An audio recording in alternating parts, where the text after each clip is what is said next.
So I'm going to talk about change today, and change is such a paradoxical thing, and the paradoxes of change, I think, are captured in a lot of sort of truisms that people will say. I have a couple, and then I was going to ask you all if you had any that leap into mind, and I heard one that I hadn't heard before. I hope you'll share that in a minute. So one is, the more things change, the more things stay the same. Another that I've heard is, the only constant is change. Change is inevitable, growth is optional. Anybody else have any, sort of truisms about change that they've heard that they want to share? I won't buy drinking spares of change. I used to have a great sweatshirt that said, "Do you have change for a paradigm?" People used to stop me on the street all the time and ask me what a paradigm was. So oddly enough, as a good Jewish boy from New York, one of the things I wanted to start out with is one of my favorite prayers, the Serenity Prayer. Grant me the serenity to accept the things I cannot change, courage to change the things I can, and wisdom to know the difference. So for me, the first two pieces, having the serenity to accept and the courage to change things, are tough, but not quite as tough as the third one. I think the third piece, the wisdom to know the difference, at least for me, is the one I struggled with the most. And what I'm going to try to do today is to talk some about, to ask some questions about change, and then to throw out some answers that I've come to. I glanced at one of your guys' pamphlets today, and I love this line: truth is multifaceted and elusive. And I think when we talk about change, that's just especially true, because I really do think it's very paradoxical. So what I'm going to do is ask you a series of questions, and I'm going to read them a little bit slowly, at least for me, and give you a chance to think about your own reflections on these questions, and then I'm going to try to throw out some answers that I've been thinking about. So one is it possible to change the past? Is it possible to change someone else? Is it possible to change a relationship? Do people change, or do they stay the same? Is it possible to change ourselves? Is it possible to change our minds? Is change fast or slow? Is it possible to help children change and learn? Is it possible to change the world? And how can we change ourselves? For me, almost all of those questions are paradoxical. I'm talking at a perfect time, I think, to talk about change. If you look outside, it's kind of a season of change. The leaves are changing, the weather is changing, and yet there is fall, there will be winter, there will be spring, there will be summer, and then fall will come again. So in that change, there's a return as well. I think that change often has an interesting quality. So we say, like in the truism, change is the only constant. A lot of changes are actually status quo maintaining changes. So one of the examples I like to use is just when you stand still, your muscles are constantly adjusting to keep you standing. So you're changing just to stay in the same place. And I think that there's a very important distinction between status quo maintaining change and sort of out-of-the-box change. So there's nothing wrong with status quo maintaining change, right? Like thermostats do that for us. They keep the room the same temperature by changing their behavior, and that seems fine. However, when I, as a parent, have gotten into sort of conflicts with my kids where I've gotten more stern and they've gotten more resistant, that's also status quo maintaining change, and there, it's not so good. And so I think it's really important to look at the kind of change that's required in different situations. And again, status quo maintaining change is fine, but sometimes we just have to get out of that box to change, to make change happen. I'm going to give you a personal and a slightly embarrassing example of status quo maintaining change. My dad died when I was fairly young. I had a caretaker who was with me all week and went home on weekends. My mom was basically not around very much during the week and was around on weekends. And I ended up with something that people formally call ambivalent attachment, which is this just lovely way of being where the object of your attachment, in my case it showed up most with the women in my life, and my poor wife had to live through 20 years of me in my ambivalent attachment. What it looks like is I'm horrified when she's away, or I used to be horrified when she was away, and then when she came back, I'd be angry at her because she had been away. You can imagine that made her really eager to get home on time. Right? So, she's out, I'm at home getting madder, she's afraid to come home because she knows I'm getting madder, and we just polarized more and more, right? And this is that status quo maintaining change. And one of the things I think is really interesting, and one of the ways out of those kind of places where you have status quo maintaining change, is that you have to sort of get out of the box. And I'm going to talk about that again in a little bit. Okay, so having made that distinction, is it possible to change someone else? So my son asked me a couple of years ago if I had ever been in a relationship that was a waste of time. And I was channeling something because my answer was, it was one of those, I said something and then I went, oh, yeah. I said, man, I have never been in a relationship that's been a waste of time. The only time I have wasted time in a relationship is when I was trying to change the other person. So, but again, there's paradox in that, right? Because whenever two people interact, we change each other. And I think this really comes back to sort of your truism about that change is inevitable, but growth is optional and requires effort. So it's impossible to interact with someone without changing them, and yet I think it is a waste of time to try to change someone in a particular direction. When it comes to humans, there are no accurate remote controls. I think some of you know I'm a school teacher also, and I am often asked by kids, can you get that kid to like me? Or can you get that kid to... And I say to them with a smile on my face, honey, I have enough trouble changing myself. No, I can't change how they think about you. There just are no remote controls. Sounds maybe pessimistic, but I don't think so. Okay, so I asked a couple of questions about us changing ourselves. Do people change or do they stay the same? Is it possible to change ourselves? Is it possible to change our minds? So again, my answer, yes and no. We can change ourselves. I like to use a metaphor, and I may have even used it last time I was here, that we are both a car and a driver. We are born with certain givens, certain predilections, and if we are born a VW, we are probably not going to become a Mercedes-Benz and vice versa. We each have the things it's easy for us to do and it's challenging to do.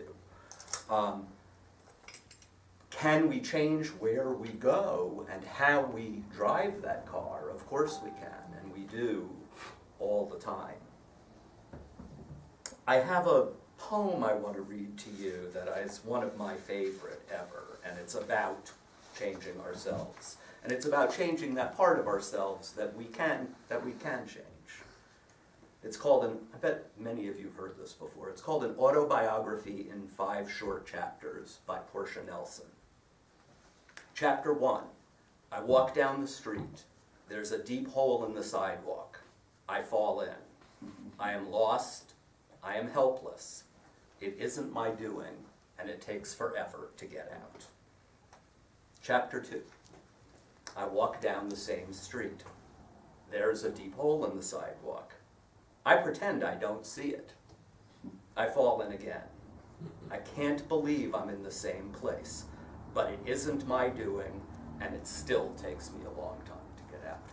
Now, I know that none of us have ever done this, but we all know other people, right, who say, why does this keep happening to me?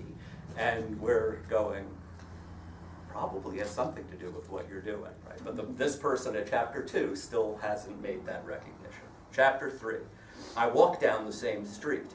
There's a deep hole in the sidewalk. I see it's there. I still fall in. It's a habit. My eyes are open. I know where I am.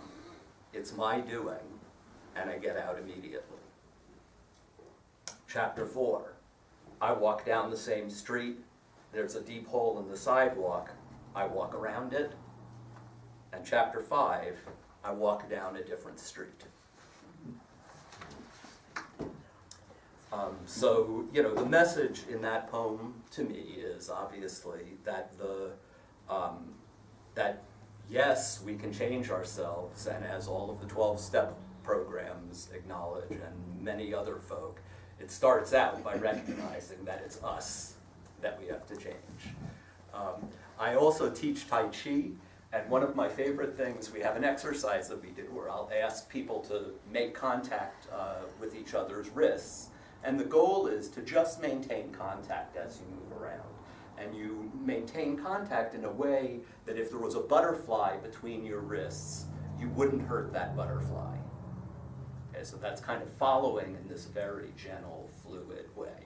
And what I love about that is whenever I've done that with couples, one of them will always say, he's pushing too hard, or she's pushing too hard, or they're pushing too hard. Right? And if you think about this for a second, it's pretty interesting, right? If this hand's pushing too hard, this hand can always get soft, right? So it's never the other person. It's always the relationship. And I think that Portia Nelson captures a really important piece of that. Okay, I asked, is change fast or slow? And my answer is yes. So here's a really boring story. I tied my shoelaces incorrectly for 58 years, and my shoelaces were always coming untied. And there's there's a square knot, and then there's another knot that's people call disparaging phrases that I don't like granny knot or whatever. But it's not the right way to, it's not a square knot, and it comes undone. So I decided I was going to change how I tied my shoelaces. How long did it take me to make that decision? It came to me one day. I just went, I'm sick of my shoelaces becoming untied all the time. I'm going to figure out how to do this. Anybody have a guess how long before it became a regular thing that I now tie my shoelaces correctly? 2 years. It's not a bad guess. It took me a full month of really concentrated effort to change how I tie my shoelaces. So now, when I think about how can I change the dynamic with my wife and I so I'm not making her less likely to want to come home in my desire for her to come home, it wasn't surprising that it took a little more practice than my shoelaces. The cool thing and the daunting thing is the neurobiology of change. Our brains are infinitely capable of tuning themselves. Every time you do anything, your brain changes. You change the amount of neurotransmitter produced in a particular neuron. You change the number of receptors on other neurons. You grow new dendrites. You change the myelination of neurons. And all of that changes us. And what's daunting about that to me is that means that every time we do anything, we're programming ourselves. Every time I get mad, I'm making it easier for me to get mad. Every time I act out in anger, I'm making it easier for myself to act out in anger. Every time, the flip side, every time I feel love, I'm making it easier to feel love. And it, for me, this concept of the neurobiology of change gets me to pay way more attention to my behavior, because I realize that the karma of my action is not just what am I doing right now, it's what am I making easier for myself to do later on. As I said, I practice Tai Chi, and I was at a seminar that my teacher gave, and he was talking about, one of the Tai Chi ideas is it's natural to be tense in tense situations. It's always more effective to relax. And he was talking about how to get from our nature, which is if somebody pushes on us, we get tense, how we can change that to when somebody pushes on us, we relax and are able to go with the flow. And on the very first day of the seminar, he said, and I'm going to say it in his English, I'm not making fun of him, but it just makes it a little more fun, I think. He said, it takes time to make a new natural. Until then, use your mind.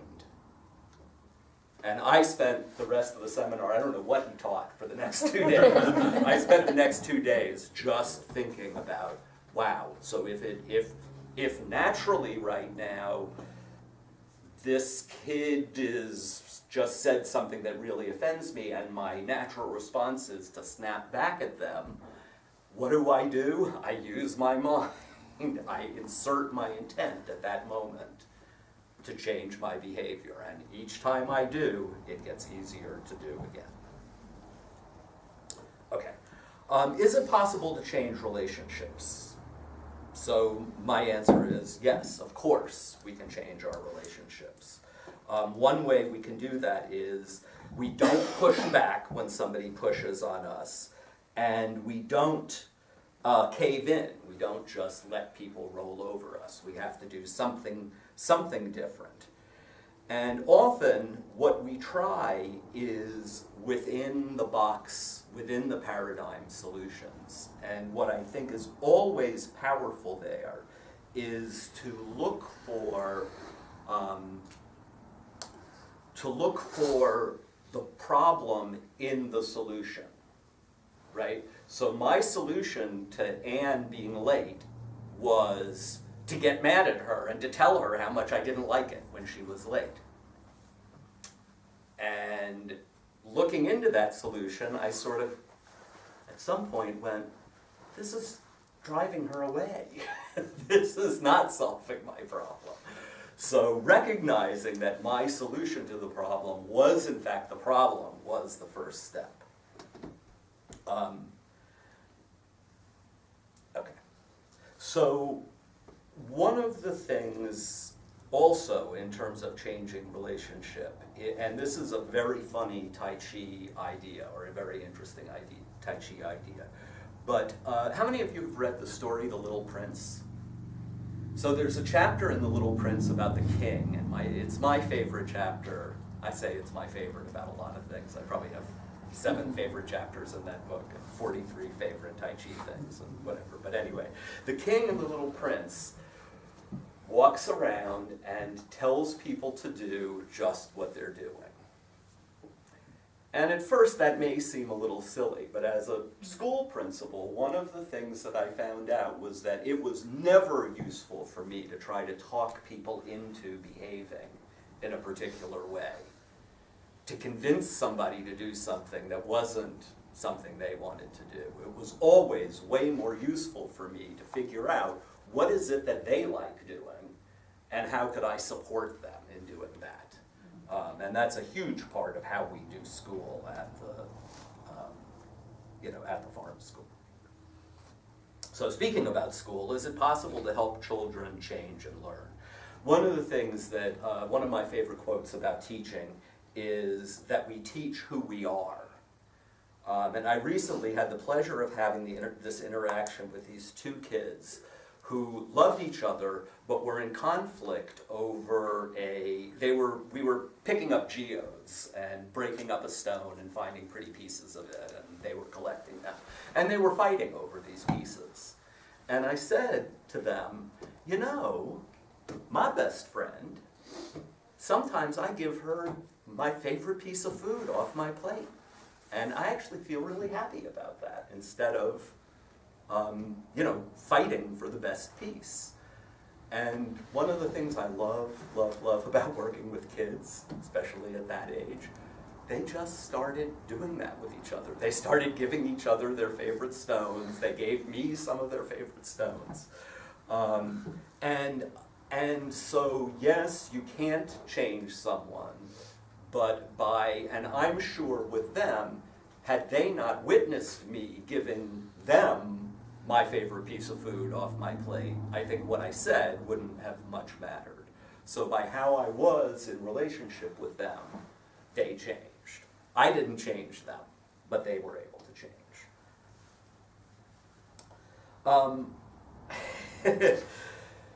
Is it possible to change a country? I didn't ask that one at the beginning, and I'm just going to throw out that I believe that our two-party system in our country is a perfect example of within-the-box change, that we change back and forth from being a little more sympathetic to people to being less sympathetic to people, and all kinds of other ways, and yet the general trend is continuing. So while I did vote in this election, I don't have a huge amount of faith in really changing our country with that within-the-box solution. Is it possible to change the world? We have, right? Presuming that everyone in the room does believe in global climate change.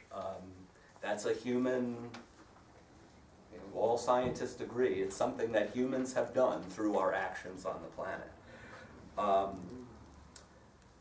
But can we change the trend?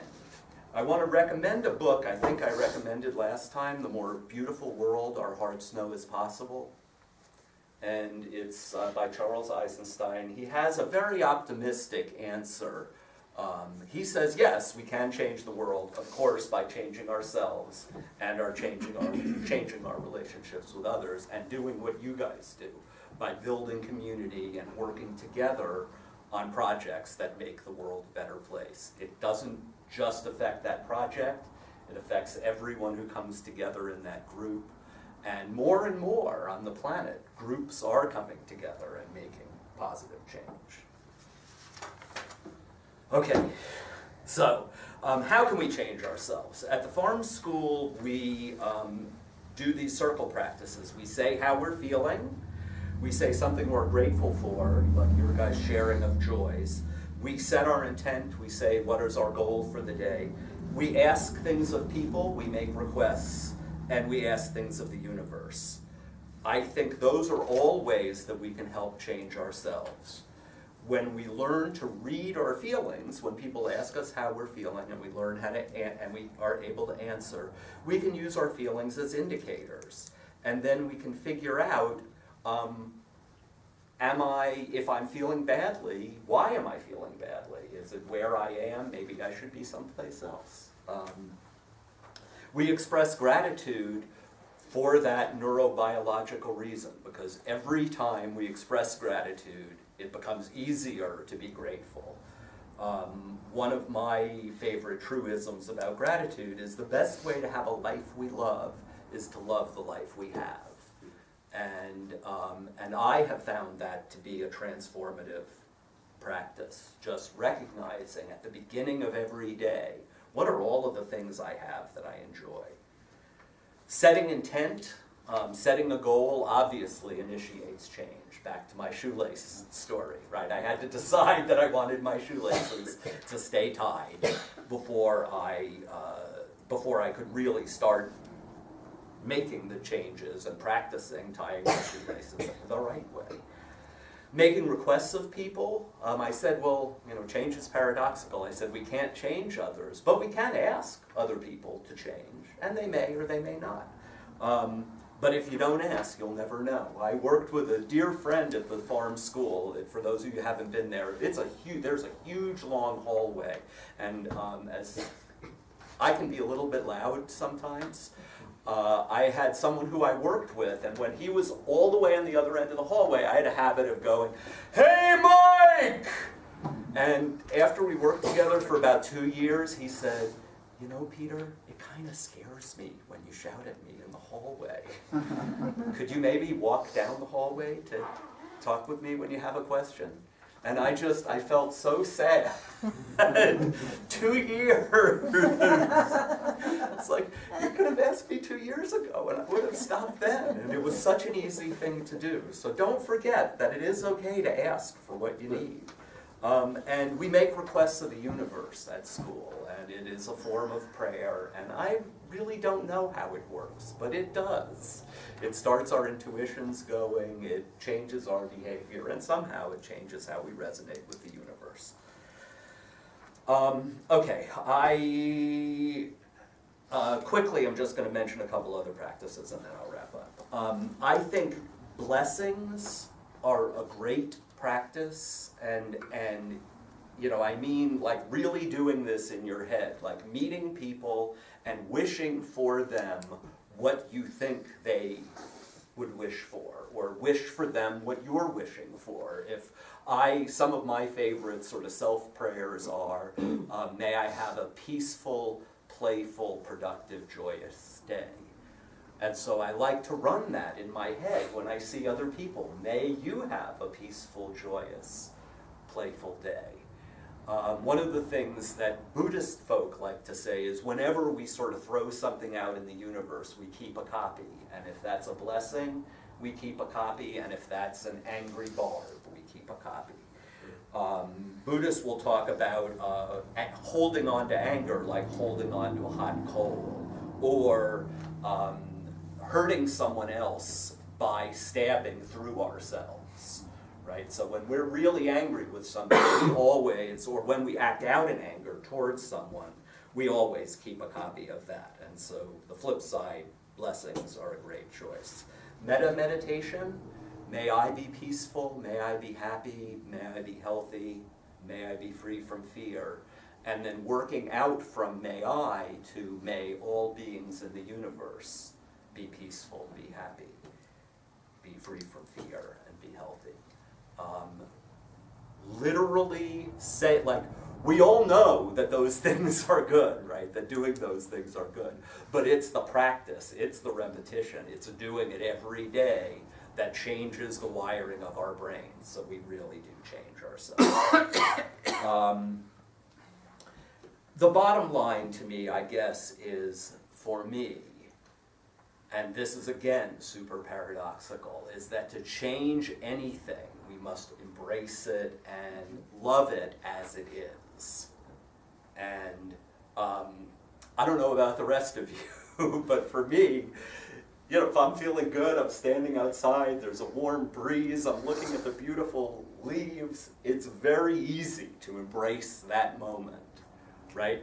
When I'm in one of my ugly, self-critical, self-loathing, loathing everyone in the universe places, which happens for me, it's really hard to start out by going, Peter, it's okay. You know, giving myself a hug, giving that experience a hug, and go, this is just what is right now. But my experience has been that changing out of that place, the only way to do it is to start out by hugging it, by giving it a big embrace.